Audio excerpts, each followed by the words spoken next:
السلام علیکم ورحمۃ اللہ وبرکاتہ۔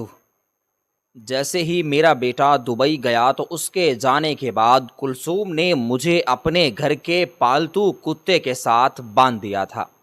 یہ تو غنیمت تھا کہ پالتو کتا مجھے پہچانتا تھا، میرا وفادار تھا۔ یہی وجہ ہے کہ اس وقت کتے نے مجھے کوئی نقصان نہیں پہنچایا، ورنہ تو وہ مجھے چیر پھاڑ کر کھا جاتا اور کسی کو بھی خبر نہ ہوتی۔ میں اپنے اس فیصلے پر بہت بری طرح سے رو رہی تھی، بہت پچھتا رہی تھی کہ میں نے اپنی دوست کی بیٹی کو بہو کیوں بنایا۔ کلثوم، جسے میں نے ہمیشہ سگوں سے بڑھ کر چاہا تھا، جس سے میں نے بہت پیار کیا تھا، اس کی ماں میری سہیلی نہیں بلکہ میری بہن تھی۔ بلکہ میری اس بہنوں جیسی سہیلی نے میرے ساتھ کیا کیا۔ کلثوم، جس کے میں نے کتنے لاڈ اٹھائے، کتنی محبت کی، اپنے چاند سے بیٹے کے لیے اسے بیاہ کر لے آئی، اپنے بیٹے کی پسند کو نظر انداز کر دیا، اس کی زندگی سے بے دخل کر دیا۔ کلثوم نے مجھے یہ صلہ دیا۔ میں بری طرح سے رو رہی تھی جب وہ کمرے میں آئی اور میرے اور کتے کے سامنے ایک ایک روٹی ڈال کر وہاں سے چلی گئی۔ میں نے اس کو بھی غنیمت سمجھا، کیونکہ کل سے میں بھوکی تھی۔ اس نے کل سے مجھے کچھ بھی کھانے پینے کو نہیں دیا تھا۔ اب میں روٹی کے اس خشک ٹکڑے کو لے کر چبا کر کھانے لگی تھی۔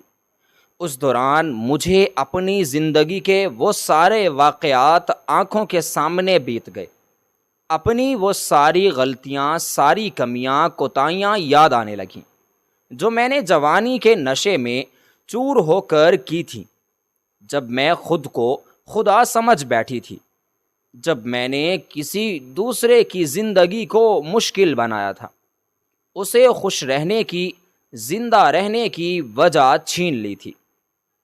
میرے ساتھ جو ہو رہا تھا یہ میرا مکافات عمل تھا۔ میں مظلوم نہیں تھی، میں تو ظالم تھی، اور اب تو مجھے میرے گناہوں کی سزا اس دنیا میں ہی ملنے لگی تھی۔ میں روتے ہوئے اپنے بیٹے کو یاد کرتی۔ کاش اجمل تم یہاں پر ہوتے تو دیکھتے کہ تمہاری یہ بیوی میرے ساتھ کیا سلوک کر رہی ہے۔ مجھے آج اپنی ساری غلطیاں یاد آنے لگی تھیں۔ کاش میں اپنے دیور دیورانی سے بنا کر رکھتی، ان سے قطع تعلق نہ کرتی، تو آج وہ میرا حال احوال پوچھنے کے لیے یہاں پر ضرور آتے، اور جب اس حال میں مجھے دیکھتے تو وہ یہ بات ضرور میرے بیٹے تک پہنچا دیتے۔ آدھی رات کا وقت تھا، ہر طرف اندھیرا تھا۔ اندھیرے میں کتے کی آنکھیں چمکتی ہوئی نظر آ رہی تھیں، تو میں خوف سے جھرجھری لے کر رہ گئی۔ اکثر جب وہ غرانے لگتا تو مجھے خوف سا محسوس ہوتا، دل میں یہ وہم بیٹھ جاتا کہ ابھی مجھ پر حملہ کر دے گا، مگر یہ بھی شکر تھا کہ کلثوم نے اسے باندھ کر رکھا ہوا تھا، ورنہ اگر وہ اسے کھول دیتی تو تب میرا کیا بنتا۔ آج کل تو انسان بھی انسان کی جان کے دشمن ہیں۔ جب انسان بھوکا ہوتا ہے تو وہ اپنوں کو بھی کاٹ کھانے کو دوڑتا ہے، تو یہ تو پھر جانور تھا۔ اگر یہ بھوکے عالم میں مجھے چیر پھاڑ کر کھا جاتا تو کسی کو کانوں کان خبر بھی نہ ہوتی۔ ہر رات کی طرح آج رات بھی میری روتے ہوئے اور خدا سے اپنے گناہوں کی معافی مانگتے ہوئے گزری تھی، جب مجھے باہر کھٹکے کی آواز سنائی دی تھی۔ آدھی رات کا وقت ہے، یہ کلثوم ابھی اس کمرے میں کیوں آئی ہے؟ اور وہ جب بھی اس کمرے میں آتی مجھے اذیت اور تکلیف دینے کا کوئی نیا طریقہ سوچ لیتی۔ اب اس کے دل میں نہ جانے کون سی بات چل رہی ہے۔ مجھے کلثوم سے اچھائی کی امید تو ہرگز نہیں تھی، اور پھر دروازہ ایک دھاڑ کی آواز کے ساتھ کھلا تھا۔ کون ہے؟ کون ہے یہاں پر؟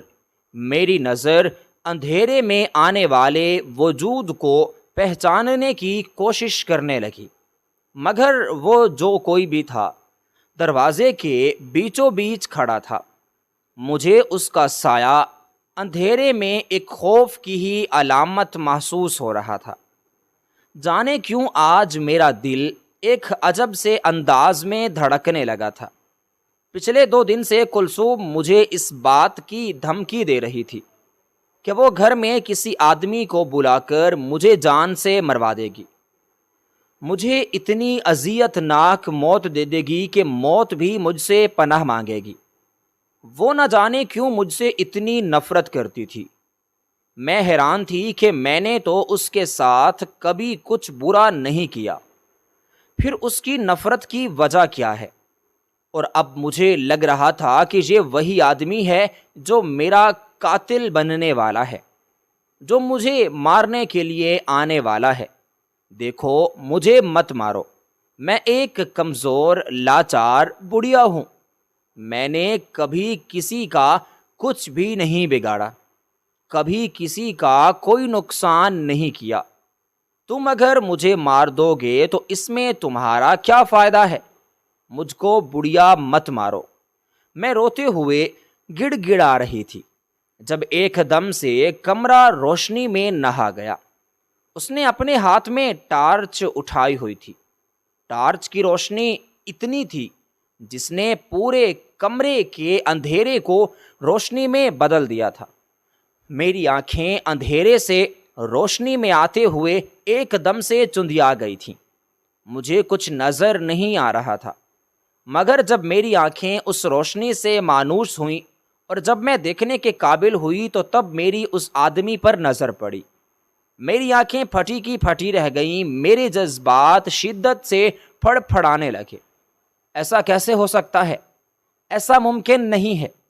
مجھے یقین نہیں آ رہا کہ جو میں دیکھ رہی ہوں کیا وہ سچ ہے۔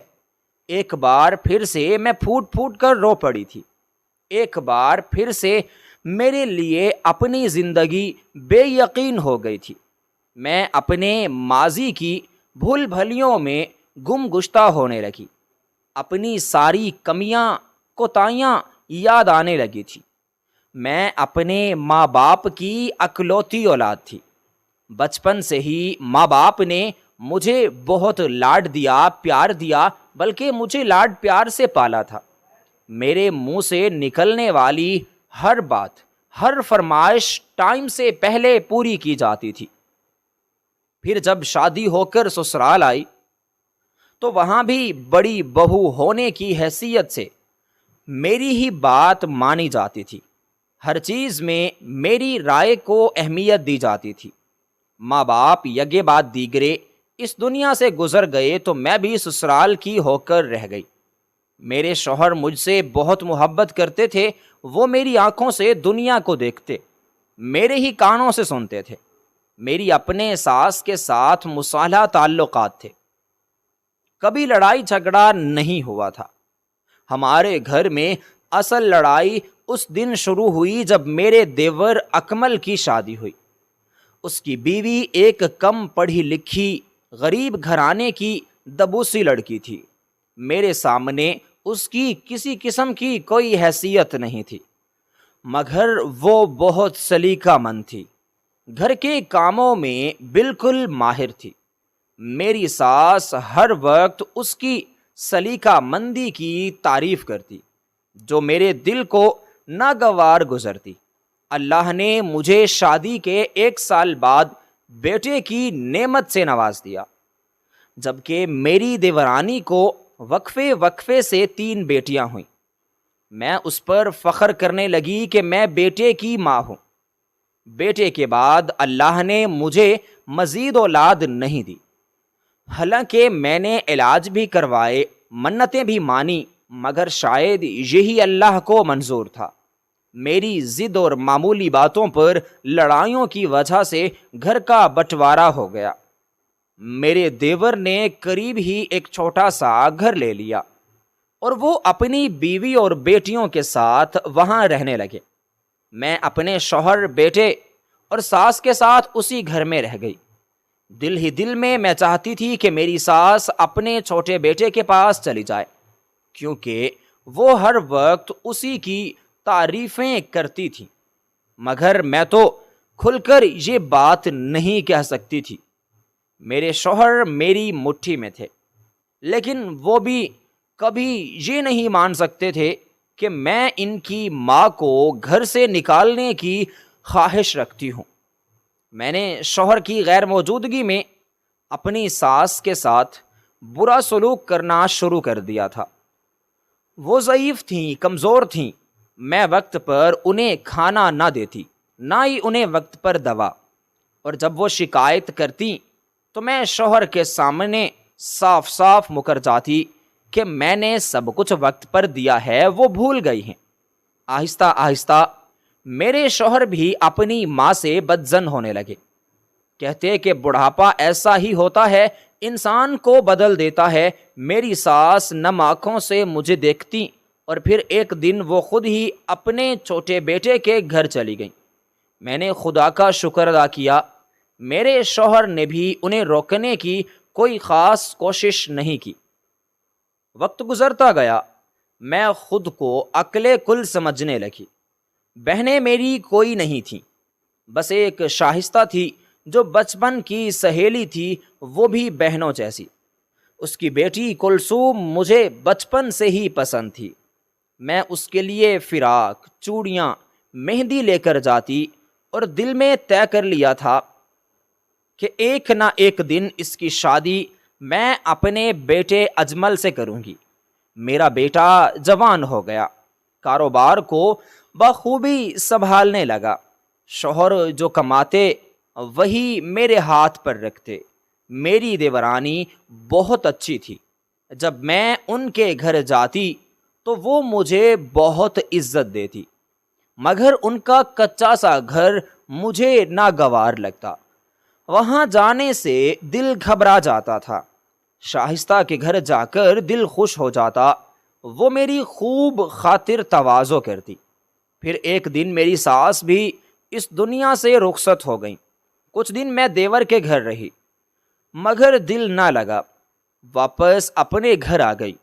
3 سال بعد میرے شوہر بھی وفات پا گئے۔ میرا بیٹا اب خود کفیل ہو چکا تھا، باپ کا کاروبار سنبھال چکا تھا۔ ہمیں پیسوں کی کبھی کوئی تنگی نہیں ہوئی تھی۔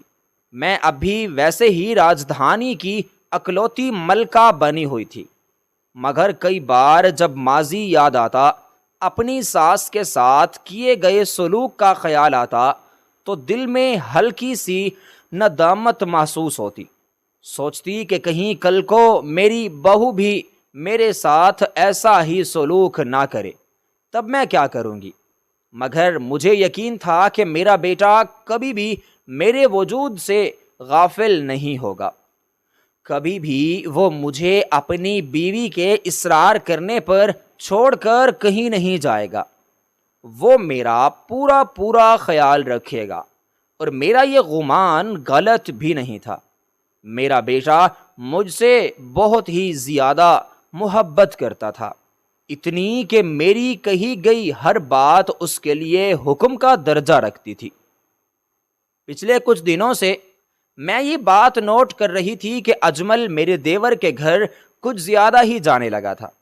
وہ اکثر اپنی چچی اور ان کی بیٹیوں کی سلیقہ شعری کی تعریف کرتا تو مجھے اپنی مرحومہ ساس یاد آتی۔ وہ بھی تو ایسے ہی اس عورت کو سراہتی تھی، ہر معاملے میں اسے میرے مقابلے میں لاتی تھی۔ اب جب میرے بیٹے نے بھی وہی کام شروع کر دیا تو مجھے بہت غصہ آیا۔ میں نے اسے ٹوک دیا، آج کے بعد تم اپنی چچی کے گھر پر نہیں جاؤ گے۔ پتہ نہیں انہوں نے کیا گھول کر پلایا ہے تمہیں کہ تم انہی کے گن گانے لگے ہو۔ میری بات پر اجمل پھٹی پھٹی آنکھوں سے مجھے دیکھنے لگا۔ امی، یہ کیسی باتیں کر رہی ہیں آپ؟ چچی اور ان کی بیٹیاں تو بہت مذہبی ہیں، بہت شائستہ ہیں، اگر وہ آپ کی یہ بات سن لیں تو آپ کے بارے میں کیا سوچیں گی؟ اب تو مجھے اس پر اور بھی غصہ آیا تھا۔ تم ان کی طرفداری کرنا بند کرو، میں بہت اچھے سے جانتی ہوں انہیں، ہر کسی کو اپنے جال میں پھنسانا انہیں خوب آتا ہے۔ بس میں نے کہہ دیا، آج کے بعد تم اس گھر میں نہیں جاؤ گے۔ اجمل جو میری ہر بات مانتا تھا اس نے میری یہ بات نہیں مانی۔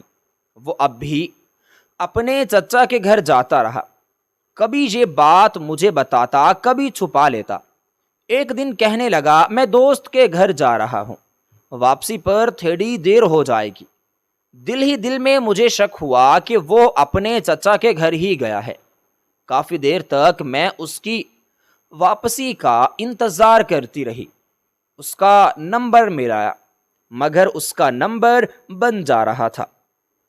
شک کی تصدیق کے لیے جب میں اپنے دیور شاہد کے گھر گئی تو جیسے مجھ پر پتنگیں ہی لگ گئیں، کیونکہ صحن کے بیچوں بیچ اجمل بیٹھا ہوا اپنے چچا چچی سے خوش گپیاں کر رہا تھا، اور ان کی تینوں بیٹیاں بھی قریب ہی موجود تھیں۔ اجمل بار بار اپنی چچا زاد کی طرف نظر اٹھا کر دیکھتا۔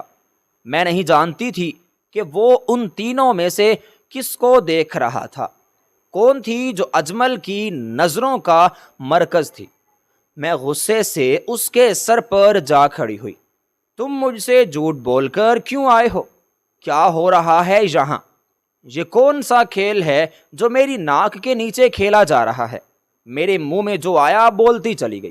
اجمل کے چہرے کا رنگ زرد پڑ گیا تھا، میرے دیور دیورانی کے چہرے بھی بدل گئے، وہ بہت شرمندہ ہو گئے۔ میں نے اجمل کا ہاتھ پکڑا اور غصے سے اسے گھر لے آئی۔ تم مجھ سے جھوٹ بول کر وہاں کیوں گئے؟ کس کے ساتھ رنگرلیاں منانے؟ وہاں ہے کون جو تمہیں مجھ سے جھوٹ بولنے پر اکسا رہی ہے؟ اب میرا شک سچ بن کر سامنے آ گیا تھا۔ امی، آپ غلط مت سمجھیں، میں کچھ بھی غلط نہیں کر رہا۔ جویریہ کو پسند کرتا ہوں، اس سے شادی کرنا چاہتا ہوں۔ مجھے یقین ہے کہ اگر آپ چچا چچی سے میرے رشتے کی بات کریں گی تو وہ آپ کو کسی صورت بھی انکار نہیں کر پائیں گے۔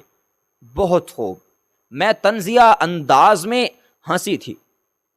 بالا ہی بالا سارے فیصلے کر لیے اور مجھے آ کر اطلاع دے رہے ہو۔ چچا چچی کو کوئی اعتراض نہیں ہوگا۔ چچا چچی کو نہیں، تمہیں اپنے جال میں پھنسا لیا ہے۔ تمہیں یقین دلا دیا ہے کہ اپنی ماں کو بھی اپنی طرح بے وقوف بنا لو، مگر میں بے وقوف نہیں ہوں۔ میں اس عورت کی بیٹی کو اس گھر میں کبھی نہیں لاؤں گی، اور ہے کیا اس کی اوقات؟ معمولی شکل و صورت، معمولی تعلیم، جہیز کیا لے کر آئے گی وہ؟ میں تمہارے لیے کوئی اچھی سی لڑکی لے کر آؤں گی۔ اجمل افسوس سے مجھے دیکھ رہا تھا۔ امی، میں تو سوچ بھی نہیں سکتا تھا کہ آپ کی ایسی سوچ ہوگی۔ جویریہ بہت اچھی لڑکی ہے، بہت شریف ہے، اور سب سے بڑھ کر ہماری آنکھوں کے سامنے پلی بڑی ہے، دیکھی بھالی ہے، پھر آپ کو اعتراض کس بات پر ہے؟ میں نے اجمل سے کہہ دیا کہ تمہاری شادی میں کلثوم سے کرنا چاہتی ہوں، اور تمہیں اس فیصلے پر کوئی بھی اعتراض نہیں ہونا چاہیے۔ میں نے شائستہ سے کلثوم اور اجمل کے رشتے کی بات کی تو اسے بھلا کیا اعتراض ہو سکتا تھا؟ اس نے تو مجھ سے رسمی طور پر سوچنے کا بھی وقت نہیں مانگا، اور کلثوم کا رشتہ اجمل کے ساتھ طے کر دیا۔ میں خوشی خوشی گھر واپس آ گئی تھی۔ شام کو اجمل گھر آیا تو میں نے اس کا منہ میٹھا کروایا۔ میں نے تمہارا اور کلثوم کا رشتہ پکا کر دیا ہے، مگر اجمل کو یہ بات پسند نہیں آئی تھی۔ وہ ابھی تک اس بات پر اڑا ہوا تھا کہ میں اس کے چچا چچی سے جویریہ کے رشتے کی بات کروں، اور میں اتنی بے وقوف نہیں تھی کہ اپنے پاؤں پر خود ہی کلہاڑی مار دوں۔ اتنی مشکل سے تو میں نے ان لوگوں سے اپنی جان چھڑوائی تھی، اب کیسے میں انہیں اس گھر میں دوبارہ سے گھسا لیتی؟ اجمل کو میں نے کسی نہ کسی طرح منا ہی لیا تھا۔ وہ بہت اداس تھا۔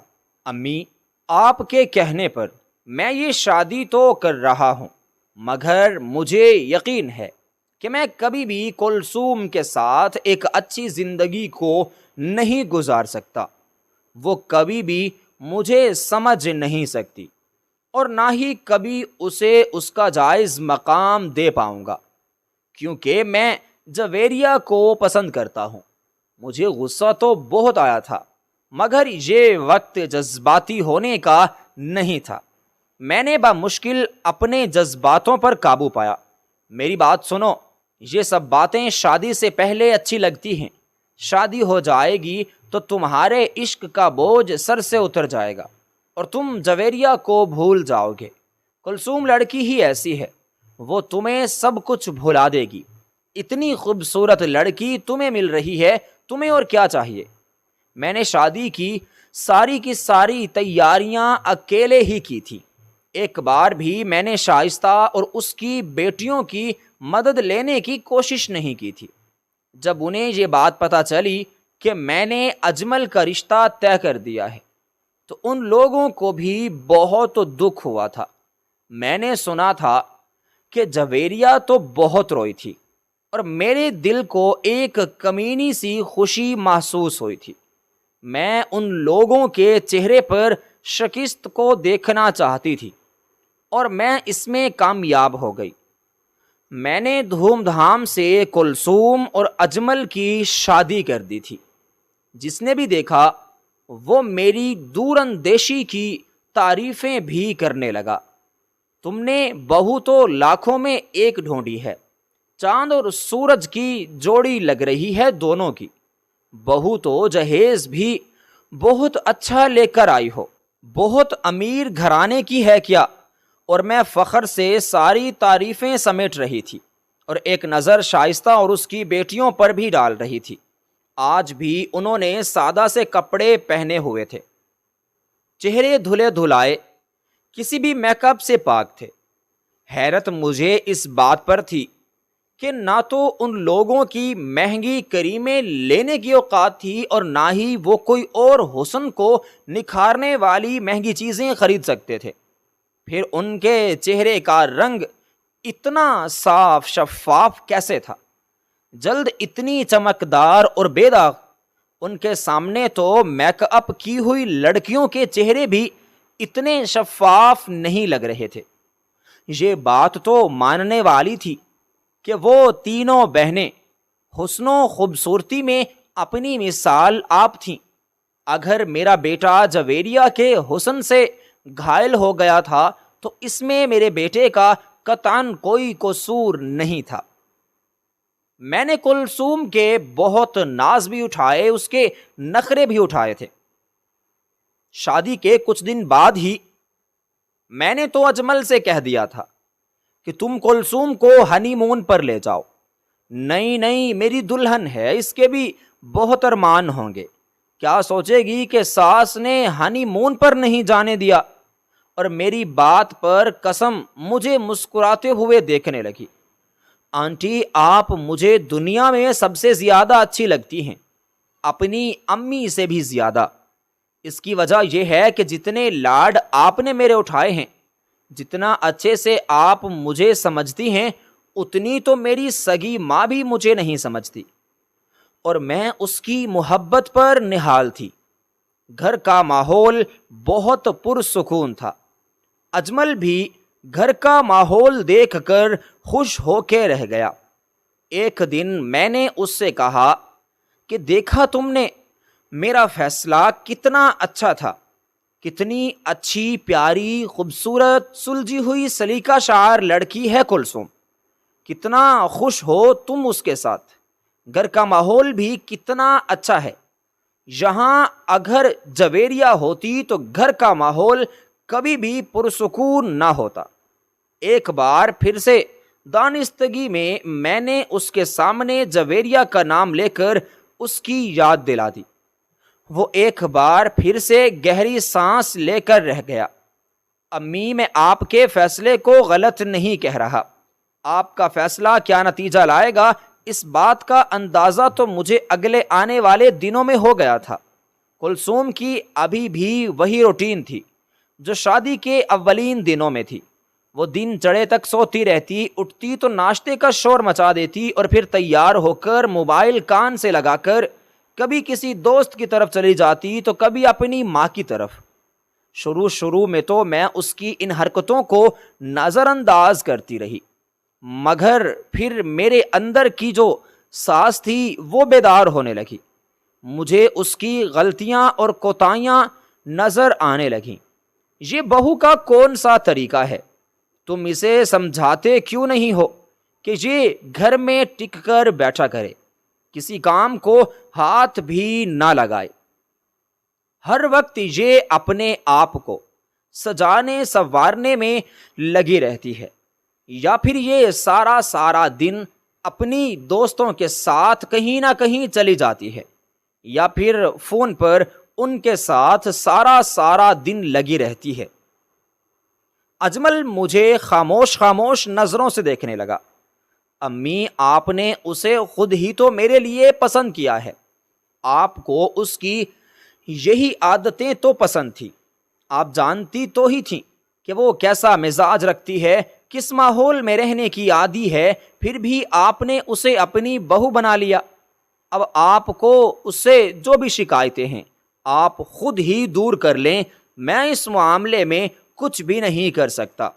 اب میں کلثوم کو بات پر روکنے لگی، اسے سمجھانے کی کوشش بھی کرنے لگی۔ ایک دو بار جب شائستہ سے اس بات کا ذکر کیا تو اسے بھی غصہ آ گیا۔ کہنے لگی، کلثوم تمہاری شکایت کر رہی تھی کہ شادی کے کچھ ہی دن ہوئے ہیں اور تم ابھی سے ساس بن گئی ہو، اسے ذرا سی بات پر ٹوکتی ہو، اس کے کاموں میں نقص نکالتی ہو۔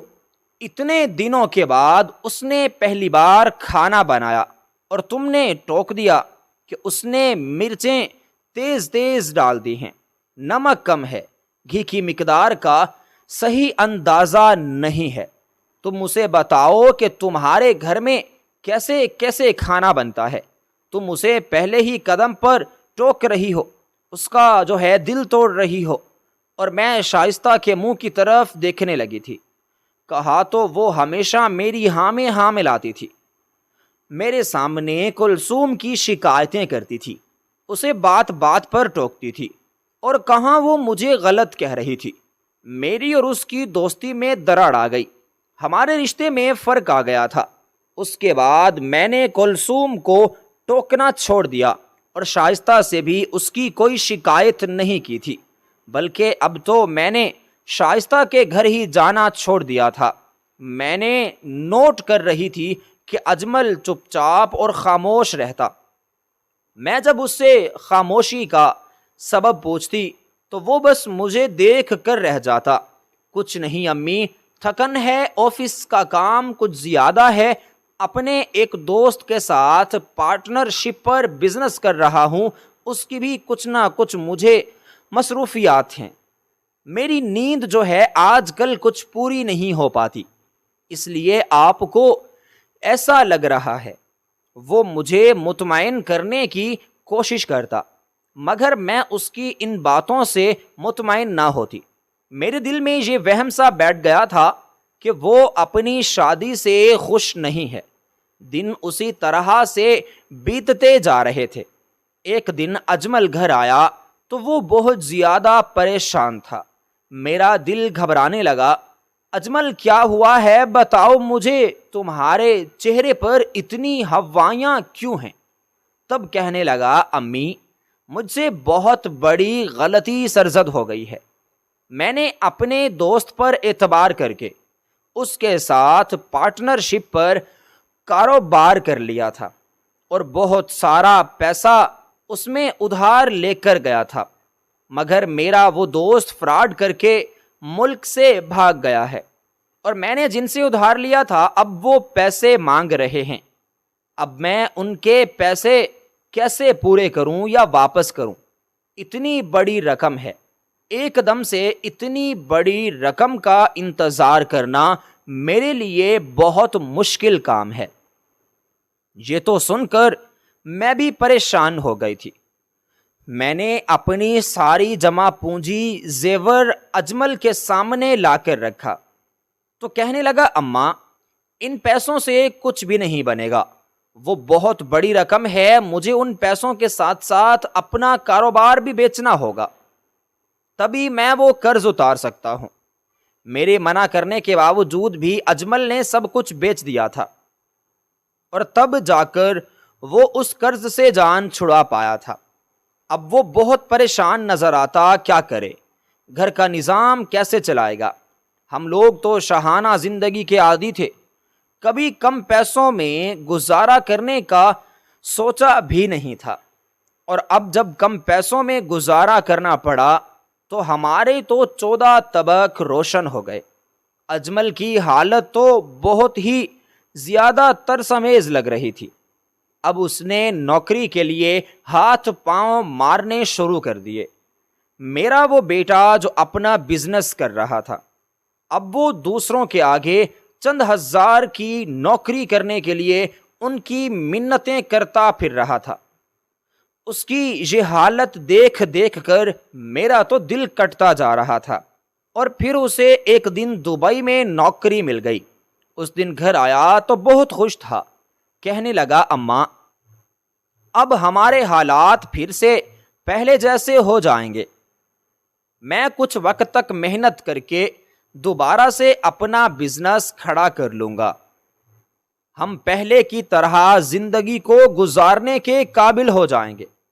مگر ایسا کیا ہو گیا بیٹا، مجھے بتاؤ تو، تمہیں اتنا یقین کیسے ہے کہ ہماری زندگی پہلے جیسی ہو جائے گی؟ اجمل نے مجھے بتایا کہ اسے دبئی میں نوکری مل گئی ہے، وہ بہت اچھی تنخواہ دے رہے ہیں، اور کچھ وقت کے بعد وہ اپنی فیملی کو بھی اپنے پاس بلا سکتا ہے۔ مجھ سے زیادہ تو کلثوم یہ بات سن کر خوش ہوئی تھی۔ یہ تو بہت اچھی بات ہے، میری ہمیشہ سے یہ خواہش تھی کہ میں پاکستان سے باہر جا کر رہوں، آپ ضرور یہ نوکری کریں، اور پھر جلد ہی ہم لوگوں کو بھی آپ لوگ اپنے پاس بلا لیجئے گا۔ میں اور اماں ہم دونوں آپ کا انتظار کریں گے۔ میرا دل اس بات کے لیے رضامند نہیں تھا کہ اپنے اکلوتے بیٹے کو خود سے اتنا دور بھیجوں، مگر کیا کرتی کہ روزگار کے لیے مجھے یہ کڑوا گھونٹ پینا ہی پڑا تھا۔ صرف میں ہی نہیں، کلثوم کی بھی تو بہت ساری خواہشات تھی، ضروریات زندگی تھی، اور اجمل وہ بھی تو آسان زندگی کا متلاشی تھا۔ اب اگر اسے ایک موقع مل رہا تھا تو میں کیسے ان کی راہ میں رکاوٹ بن سکتی تھی؟ میں لاکھ چاہنے کے باوجود بھی اسے روک نہیں پائی تھی۔ اور پھر ایک دن وہ چلا گیا تھا۔ اس کے جانے کے بعد میں بہت اداس رہنے لگی تھی، گھر سے بالکل غافل ہو گئی۔ کئی دن گزر گئے۔ ایک دن جب میں اپنے گھر سے باہر نکلی اور جب گھر پر طائرانہ نگاہ ڈالی تو میرے ہوش ٹھکانے آ گئے۔ گھر میں ہر طرف گندگی کے کوڑے کرکٹ کے ڈھیر تھے، دھونے والے کپڑوں کا الگ ڈھیر تھا، فرش پر، کھڑکی پر، دروازوں پر، غرض یہ کہ ہر چیز پر مٹی کی موٹی تہ جمی ہوئی تھی۔ یہ دیکھ کر مجھے تو بہت غصہ آنے لگا۔ میں نے کلثوم کو زور زور سے پکارنا شروع کر دیا، کلثوم کہاں ہو تم، یہاں آؤ۔ اور وہ اپنی آنکھوں کو ملتے ہوئے میرے پاس دوڑ کے چلی آئی۔ غصے سے وہ مجھے گھورنے لگی۔ آج تو اس کے تیور بھی مجھے تو الگ ہی نظر آ رہے تھے۔ یہ گھر کی کیا حالت بنا رکھی ہے تم نے؟ ہر طرف گند پڑا ہوا ہے، کپڑوں کا ڈھیر پڑا ہوا ہے، تم نے گھر کا کام کیوں نہیں کیا؟ میں اس گھر کی بہو ہوں، نوکرانی نہیں ہوں، اور یہ کام میں کیوں کروں؟ ابھی تو آپ بھی اسی گھر میں رہتے ہیں، آپ کو بھی تو چاہیے کہ آپ بھی کام کاج کریں۔ اس کے یوں دو ٹوک انداز میں بات کرنے پر میں پھٹی پھٹی آنکھوں سے اسے دیکھنے لگی۔ یہ کس انداز میں بات کر رہی ہو تم؟ ہوش میں تو ہو؟ اگر اجمل کو پتا چلا تو وہ تمہاری زبان کھینچ لے گا۔ اب وہ کہہ کر ہنس پڑی۔ اجمل یہاں پر نہیں ہے، وہ دبئی میں ہے، اور یہ اجمل کو کون بتائے گا آپ، اور کیسے بتائیں گی اسے؟ اب تو میری برداشت کی حد بالکل ختم ہو گئی تھی۔ میں بھی اجمل کو کال کر کے کہتی ہوں، اسے بتاتی ہوں کہ تمہارے جاتے ہی تمہاری بیوی کے تو پر نکل آئے ہیں، اور ابھی تمہارا دماغ میں اسے کہہ کر ٹھیک کرواتی ہوں۔ میں نے جیسے ہی موبائل فون ہاتھ میں لیا تو کلثوم نے میرے ہاتھ سے موبائل فون لے کر دیوار کے ساتھ مارا۔ میرا موبائل فون ٹوٹ کر ٹکڑے ٹکڑے ہو گیا۔ اب میں کبھی اپنے ٹوٹے ہوئے موبائل فون کو دیکھ رہی تھی تو کبھی کلثوم کی طرف۔ دوبارہ مجھے دھمکی دینے کی ضرورت نہیں، میں آپ کے ساتھ وہ کروں گی جو آپ نے کبھی خواب میں بھی نہیں سوچا ہوگا نہ دیکھا ہوگا۔ اب تو دن بدن کلثوم کا اصل چہرہ سامنے آ رہا تھا۔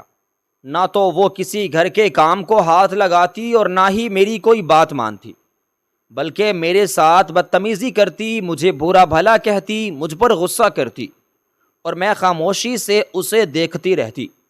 جب بھی کبھی اسے ڈرانے کی کوشش کرتی تو اس نے مجھے اتنا بے عزت کیا کہ میں اپنی نظروں میں شرمندہ ہو کر رہ گئی۔ مجھے تو یقین ہی نہیں آتا تھا کہ یہ وہی لڑکی ہے جس کی زبان کبھی مجھے آنٹی آنٹی کہتے نہیں تھکتی تھی، اور اب مجھے بڑھیا سے کم پر مخاطب نہیں کرتی تھی، بلکہ آپ تو مجھے گالم گلوچ بھی دینے لگی تھی، میرے ساتھ بدتمیزی بھی کرنے لگی تھی۔ ایک دن میں نے اس پر ہاتھ اٹھا دیا۔ آج کے بعد مجھے گالی دینے کی یا آج کے بعد میرے ساتھ بدتمیزی کرنے کی کوشش مت کرنا۔ مت بھولو کہ میں تمہارے ساتھ ہوں، تو میں اس گھر میں بیاہ کر لائی ہوں۔ اگر میرے بیٹے کو تمہاری ان حرکتوں کو پتہ چل گیا تو وہ تمہیں اس گھر سے نکالنے میں ایک لمحے کی بھی دیر نہیں لگائے گا۔ تب اس نے مجھے زور سے دھکا دے مارا، میں زمین پر گر گئی، اور پھر وہ مجھے گھسیٹتے ہوئے گھر کے بیرونی حصے کی طرف لے گئی تھی، اور اس چھوٹی سی کوٹڑی میں مجھے پھینک دیا جہاں پر وہ کتا بندھا ہوا تھا۔ اس نے میرے گلے میں بھی زنجیر باندھ دی اور مجھے اس کتے کے ساتھ ہی باندھ دیا۔ اب تم اسی کے ساتھ ہی رہو گی، یہیں پر اسی کے ساتھ بیٹھ کر تم اپنی ساری زندگی گزارو گی۔ میں تمہارے بیٹے کو بتا دوں گی کہ تم مر چکی ہو، اور جلد ہی میں تمہارا خاتمہ بھی کر دوں گی۔ تم میرے شوہر کو مجھ سے تب دور کرو گی نا اگر تم زندہ بچو گی، تو اس سے پہلے ہی میں تمہارا کام جو ہے وہ تمام کر دوں گی۔ اب میں روتی رہتی، چلاتی رہتی، کلثوم مجھے یہاں سے باہر نکالو، میرے ساتھ تم ایسا سلوک مت کرو۔ مگر دن بدن خوراک کی کمی کی وجہ سے میں تو کمزور ہوتی جا رہی تھی۔ مجھے پورے دن میں کلثوم ایک آدھی روٹی کھانے کو دیتی، وہ بھی سوکھی سڑی۔ میں بامشکل ہی وہ خالی روٹی پانی میں بھگو کر چباتی رہتی۔ کچھ دن کے بعد وہ مجھے اس کوٹڑی سے نکال کر باہر لے جاتی، اپنے کمرے میں بٹھا کر ویڈیو کال پر میری اپنے بیٹے سے بات کرواتی، وہ بھی اس طرح سے کہ میری طرف سے مائک آف کر دیتی۔ میں لاکھ بولتی مگر میرے بیٹے کو میری آواز نہیں جاتی تھی، وہ بس مجھے روتا ہوا دیکھتا رہتا۔ تب کلثوم میرے ہاتھ سے آ کر موبائل فون لے لیتی۔ امی آپ کے جانے کی وجہ سے بہت دکھی ہیں، بہت غمزدہ ہیں، آپ کو دیکھ کر روز رونے لگتی ہیں، ان کے منہ سے تو آواز بھی نہیں نکل پا رہی۔ آپ انہیں پریشان مت کیا کریں، آپ ان سے دور رہیں تو یہ بات ان سے برداشت نہیں ہو رہی۔ کال بند کر کے وہ پھر سے میرے پاس آتی اور مجھے گھسیٹتے ہوئے اسی کمرے میں لے کر آ جاتی اور مجھے اسی کتے کے ساتھ ہی گلے میں زنجیر ڈال کے بٹھا دیتی۔ میں بہت کمزور ہو چکی تھی، اب میں اپنا دفاع کرنے کے بھی قابل بالکل نہیں رہی تھی۔ وہ مجھے مارنے بھی لگی تھی، مجھے بات بات پر گالیاں بھی دینے لگی تھی۔ اور جو میرے لیے بات ناقابل برداشت تھی وہ تھی اس کی بڑھتی ہوئی آوارگی اور بے رہ روی۔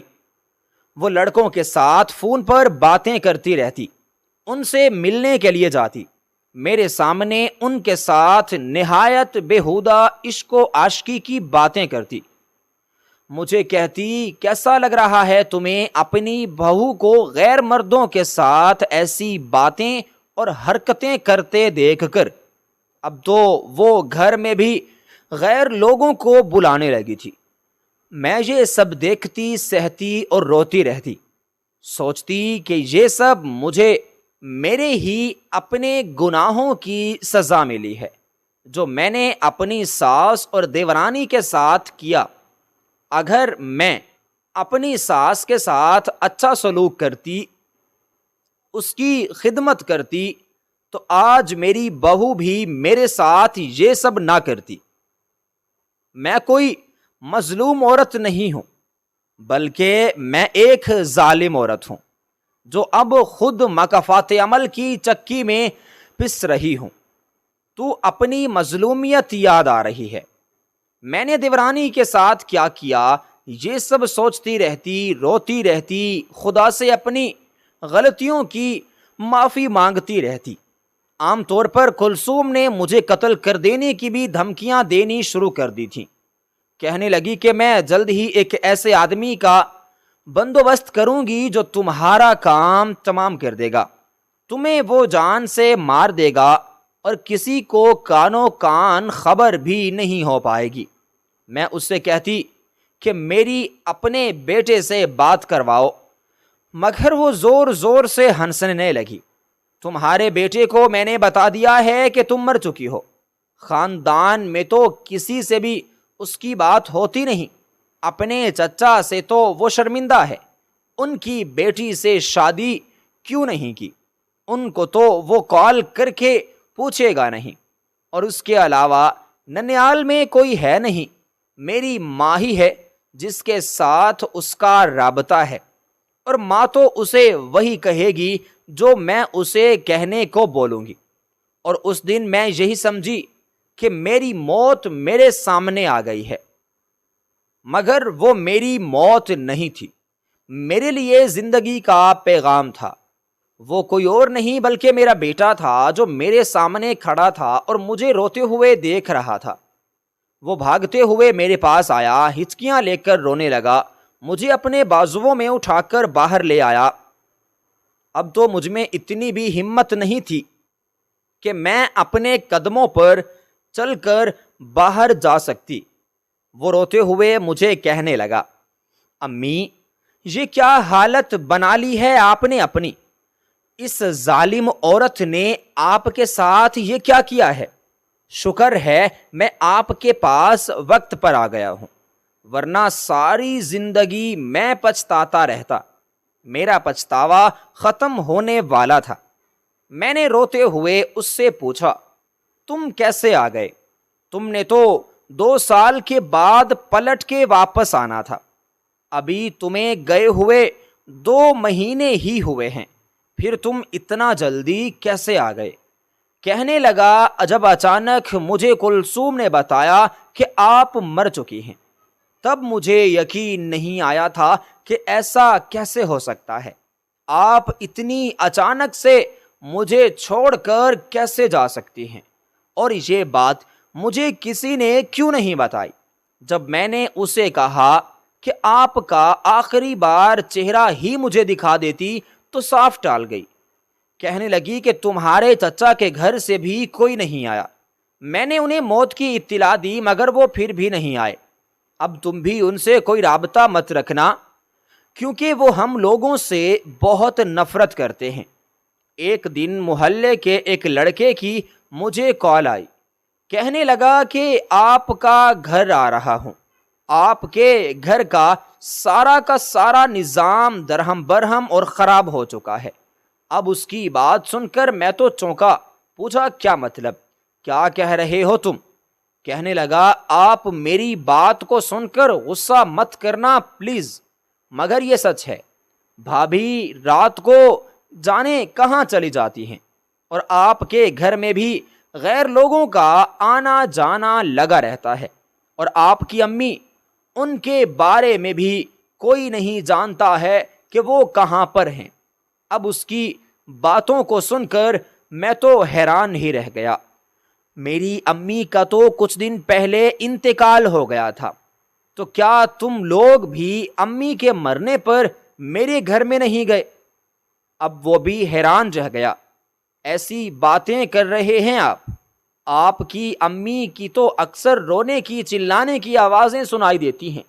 کل میں چھت پر کھڑا تھا، جب میں نے دیکھا کہ بھابھی آپ کی امی کو کھینچتے ہوئے کتے والے کمرے میں لے کر گئی، اور جب وہ واپس آئیں تو وہ اکیلی تھی۔ انہوں نے دروازہ بند کر دیا۔ یہ دیکھ کر میں تو اندر سے کانپ کر رہ گیا۔ میں نے اسی لمحے آپ کو فون کیا ہے کہ آپ کی امی جان کی جان کو خطرہ لاحق ہے، آپ واپس آ جائیں۔ میں نے کلثوم سے امی کے بارے میں پوچھا، مگر وہ صاف ٹال گئی۔ اسی لیے میں آج اچانک سے بغیر بتائے یہاں آ گیا، تو مجھے معلوم ہوا کہ محلے کے لڑکوں کی ساری باتیں سچ ہیں۔ میری بیوی غیر اخلاقی حرکتوں میں ملوث ہو گئی ہے۔ میں نے خود آ کر اسے رنگے ہاتھوں ایک اجنبی لڑکے کے ساتھ پکڑا ہے، اور پھر جب میں نے آپ کے بارے میں پوچھا تو اس نے مجھے سب سچ بتا دیا۔ امی، میں اس عورت کو طلاق دے چکا ہوں، اور میں اس عورت کو دھکے دے کر اس گھر سے بھی باہر نکال چکا ہوں۔ آج کے بعد آپ اس عورت سے، اس کی ماں سے کوئی تعلق نہیں رکھیں گی، جس عورت نے آپ کی زندگی کو اتنا مشکل بنائے رکھا۔ اب میں پھوٹ پھوٹ کر رو پڑی۔ بیٹا، میں نے بہت بار اپنے مرنے کی دعا مانگی کہ اس اذیت بھری زندگی سے تو موت بہتر ہے، مگر مجھے موت نہیں آئی اجمل۔ میں نے یہیں پر ایک نوکری کر لی تھی، اور اب مجھے چھوڑ کر کہیں نہیں جانا چاہتا تھا۔ مجھے بھی زندگی نے اچھا سبق سکھا دیا تھا۔ اب میں بھی کم پیسوں پر گزارا کرنے پر تیار ہو گئی تھی۔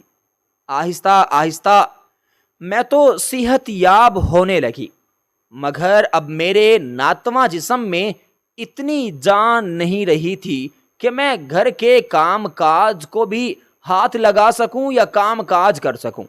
اور پھر ایک دن اجمل نے مجھ سے درخواست کی، امی، میں جویریہ سے بہت محبت کرتا ہوں، میں جویریہ سے شادی کرنے کا خواہش مند ہوں۔